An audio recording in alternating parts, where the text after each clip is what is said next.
All right, welcome to F Your Life Up, a podcast about what happens when you blow up the life you had to build the one you actually want. Today, our theme is going to be talking about the ability to reinvent with confidence, knowing there's no real rules of engagement.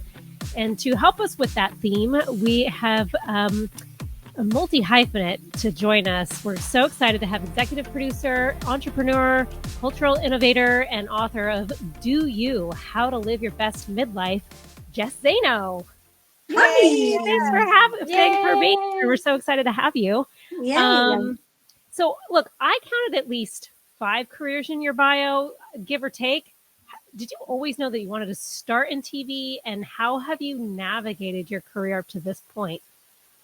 That is a really great question. So I just want to establish right off the bat where I live currently in my mid 40s to late 40s is I'm an executive producer of a unscripted documentary film that's coming out in spring of 2026 called the Telepathy tapes, based on the #1 global podcast phenomenon.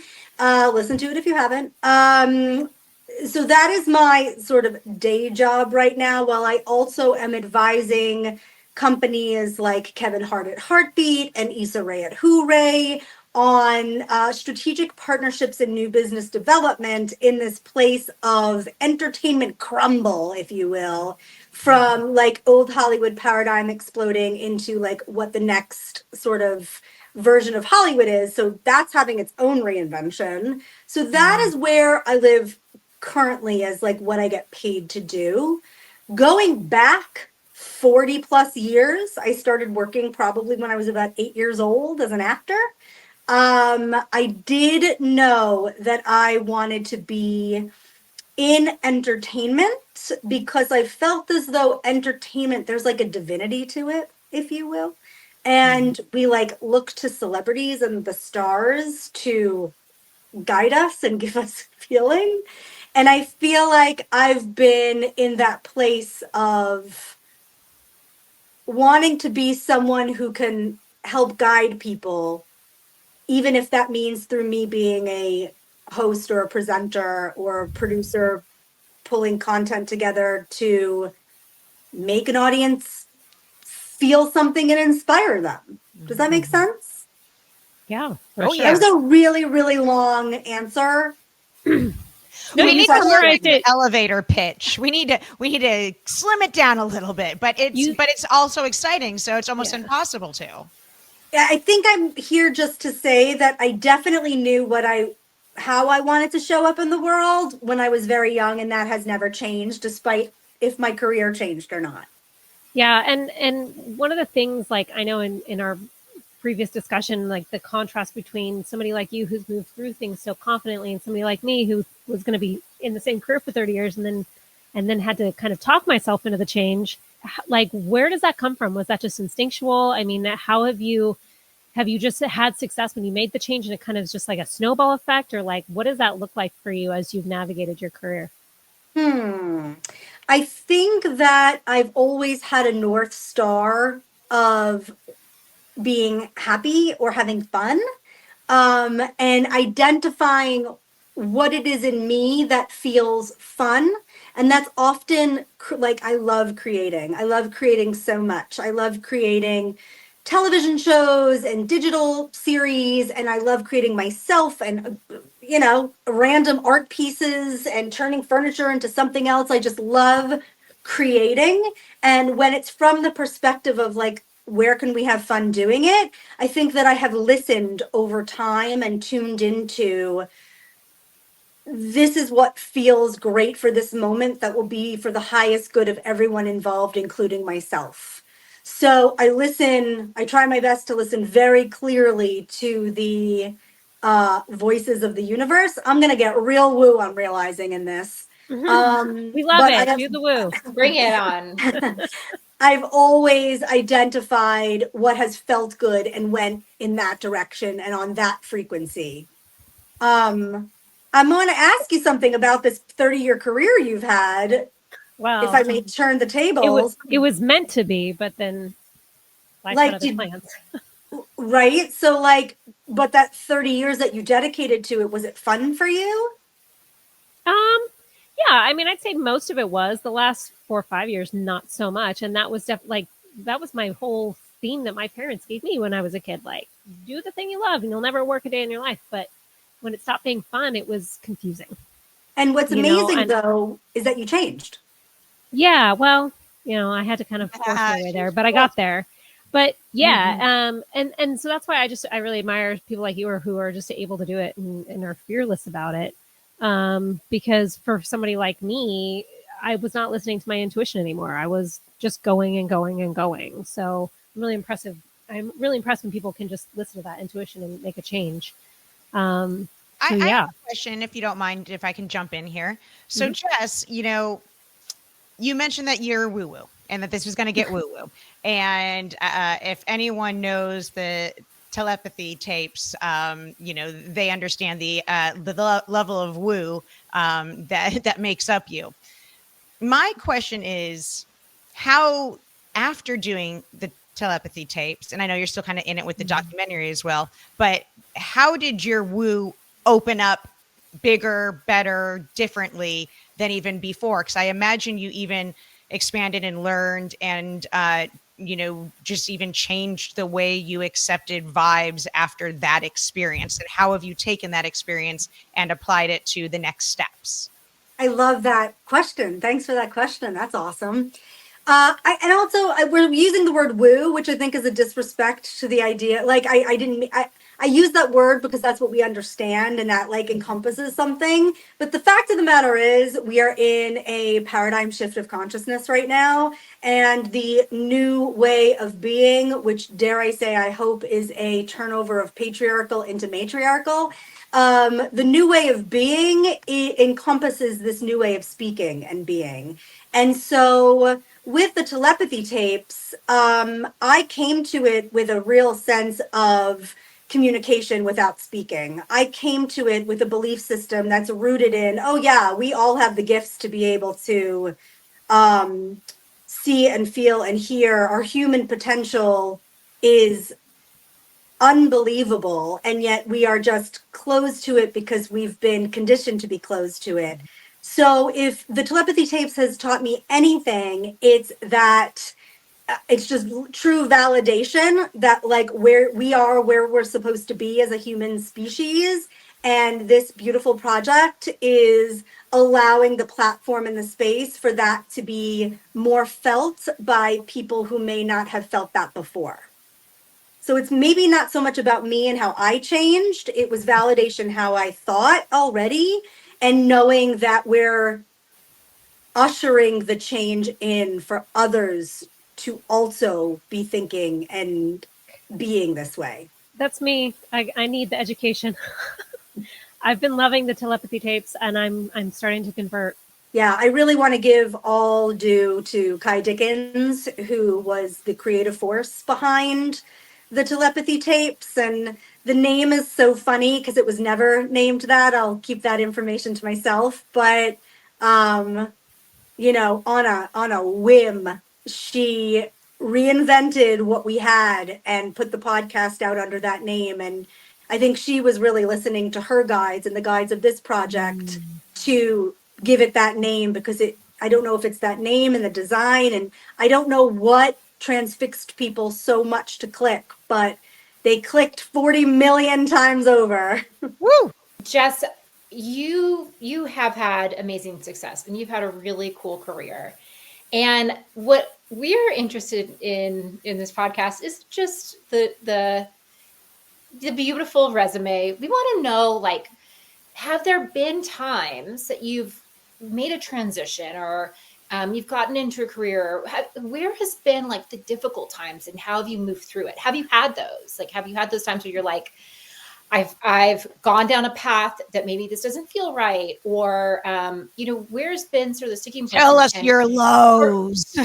Tell us your lows, and for the listeners and viewers who are in that place, like they're thinking about taking a step, or they've taken a step and they're questioning, like, how have you gotten through that? Because you're such a confident person. Have you experienced that? It's so funny how you keep using the word confident. I don't think of myself as that. I just think of myself as a fucking warrior. that just like like just literally evolves. We are evolving at all times. Change is the only thing that is happening at all times. We as humans and as women need to understand that we're always going to be changing. Do you want to captain that change? Or do you want to be afraid of that change? It is what your particular relationship to change is, honestly. It's so it's funny that confidence is the word being used. My lows, if we want to call them that, I think that everything, I mean, you're going to be like, all right, Pollyanna. I'm not Pollyanna about it. I just feel like everything is a learning curve and everything is a teaching moment. And even when I have been on the floor in despair, crying out, what the fuck is going on in my life? Even in those moments, they have taught me that I am resilient. And if I listen clear enough, I can pick up the pieces. So I probably, I guess I remember that first time being, I worked for an online television network, the first ever of its kind. It's called pseudo.com online television network. This was in 1997, so I'm really dating myself. I was a teenager. We built television for the web. We were the first content creators ever. And what we built at Pseudo essentially became YouTube. So they took the technology that we were building, and this went on to be creator culture and digital media as we know it.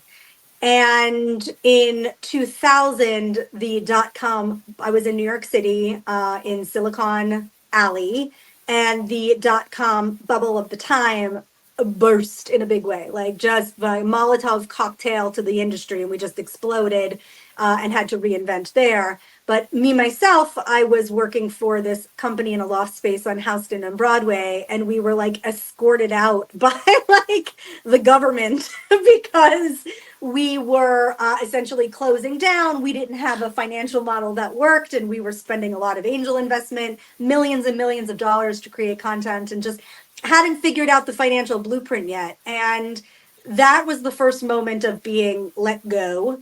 And so I was a kid though, you know? So like when you're a kid, you're more malleable. So I remember shifting at that point, kind of, again, just kind of really standing in my own truth, which that sounds so stupid, but I was standing in who I really was authentically.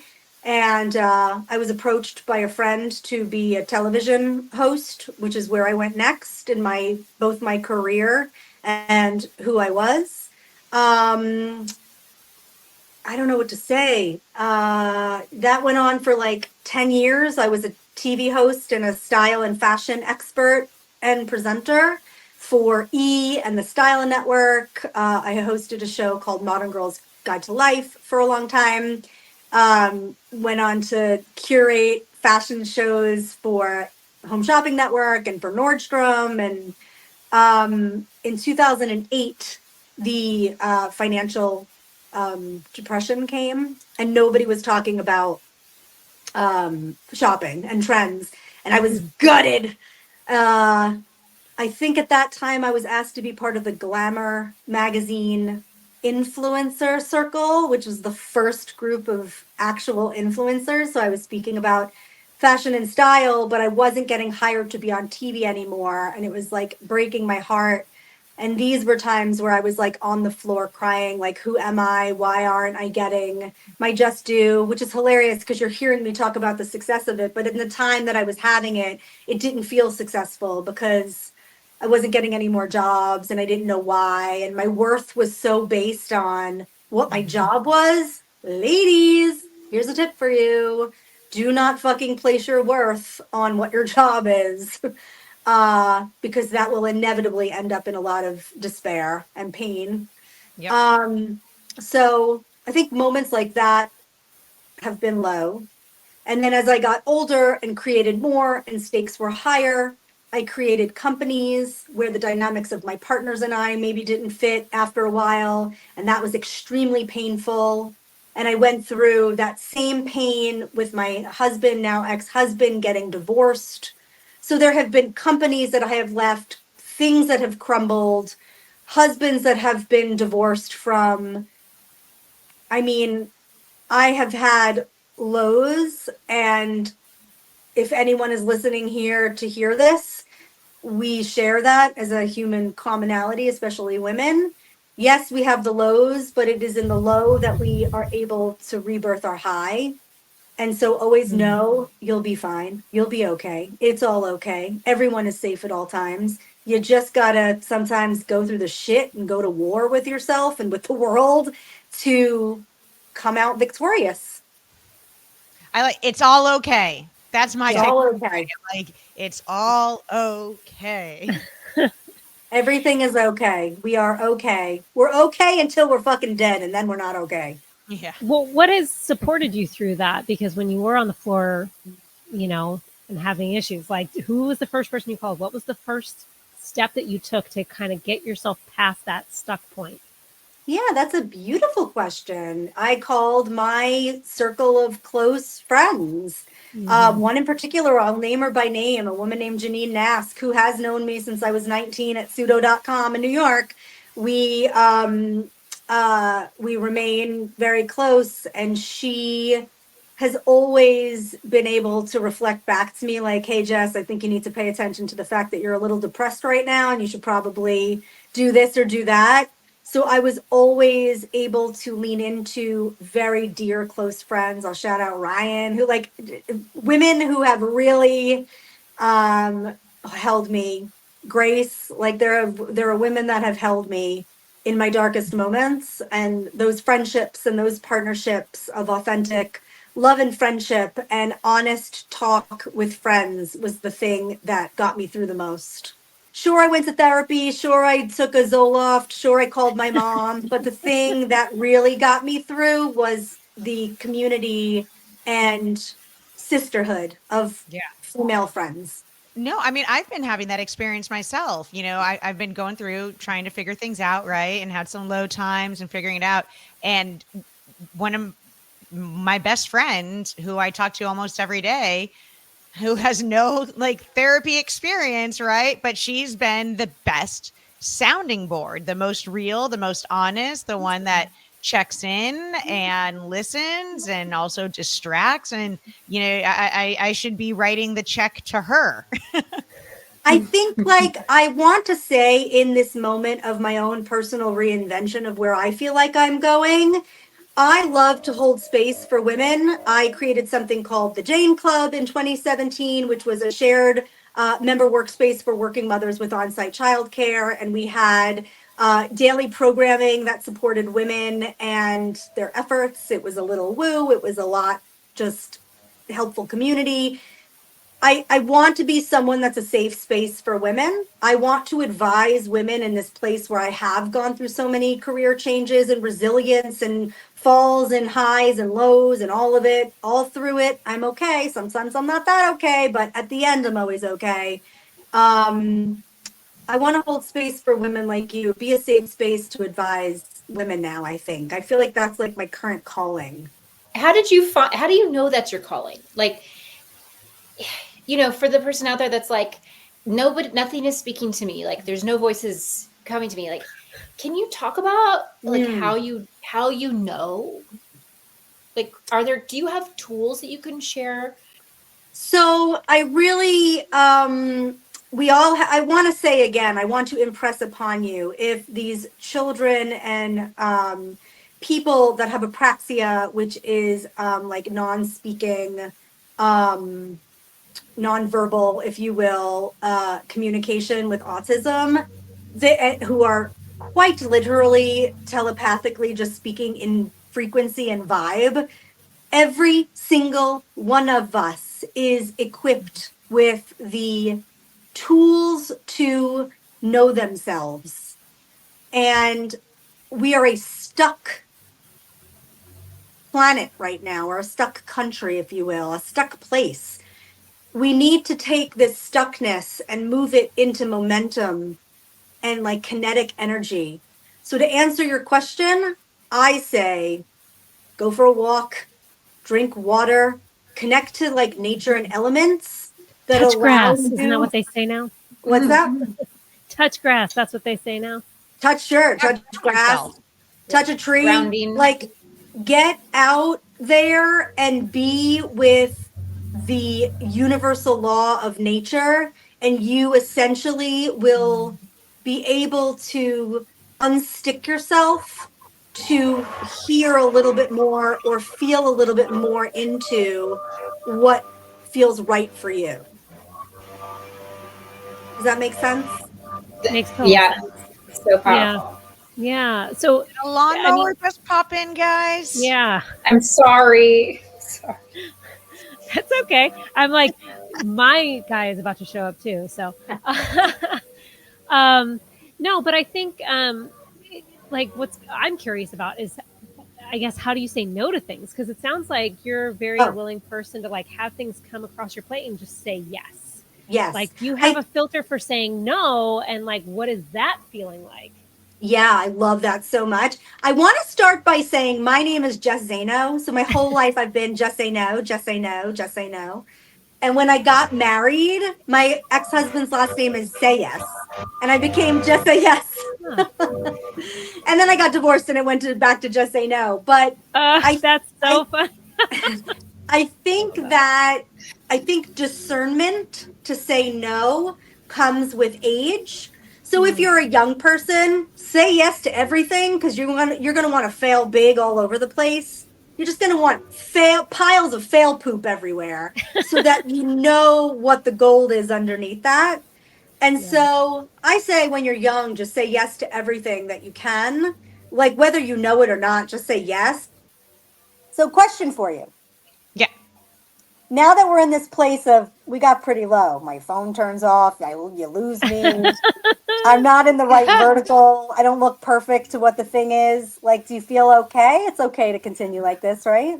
It's So, okay. I think it's fine. yes, It's fine. We're totally. not And about perfection here.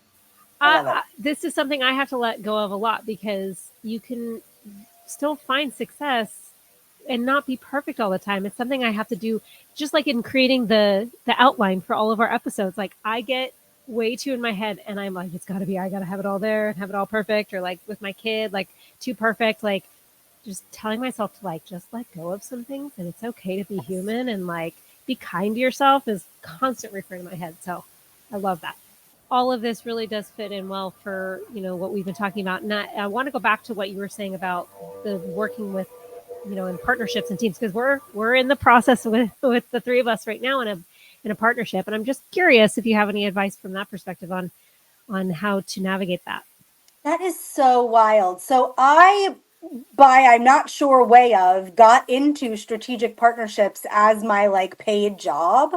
And so a man named Dan Solomon, I worked at Hearst, which at the time we were creating television series for broadcast TV and finding brand partners to underwrite the shows.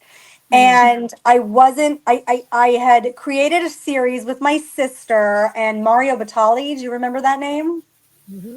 I don't know if you know him, but like, so we created this little production company where we were making culture content, and it got picked up by Hearst to become something. And Mario got me too'd, and my sister and I were like, what are we going to do with this? And this man, Dan Solomon, who worked at Hearst, was like, hey, listen, you're really good at pulling partnerships together. Do you want to come work here? And I went from someone who pitched a TV series to someone who joined their executive team and started building partnerships there. And that was at the same time that I was building my own business partnerships with the Jane Club and, really stepping into my own as an entrepreneur and a female founder and builder. And I find that as time has gone on, I've run partnerships for Kevin Hart, as I said earlier, and Issa Rae. They need to be authentic. So if we can apply, brand partnerships, let's say, to just the idea of partnership, they need to be authentic. They can't be forced. So the three of you finding each other and wanting to talk about women and reinvention is a commonality between the three of you. You all seem to be in a space where you're reinventing yourselves. So there is an alignment here that makes what you say and who you bring to this podcast powerful, right? So your partnerships need to be rooted in your own truth and integrity, because if anybody is out of alignment with that, shit goes sideways real quick. And so I think just really maintaining your own truth and integrity to then be in integrity with others and making sure you're organic and aligned, that allows for a strong partnership. A good regular check-in is good too, right? Like, because alignment can change over time, right? And Yeah. just I like structure like that. I like radical honesty and structure and grace for other people, and knowing that everyone has their own thing. Everyone is fucked up and everyone has their own thing. So like, just give people grace and be like, you know what? You don't think the way I do, and that's cool because I think this way. And how do we work together in integrity of our own truth to move forward? Love that. Well, so Jess, what's next for you? So Telepathy Cakes is just wrapped, and what are you thinking about now?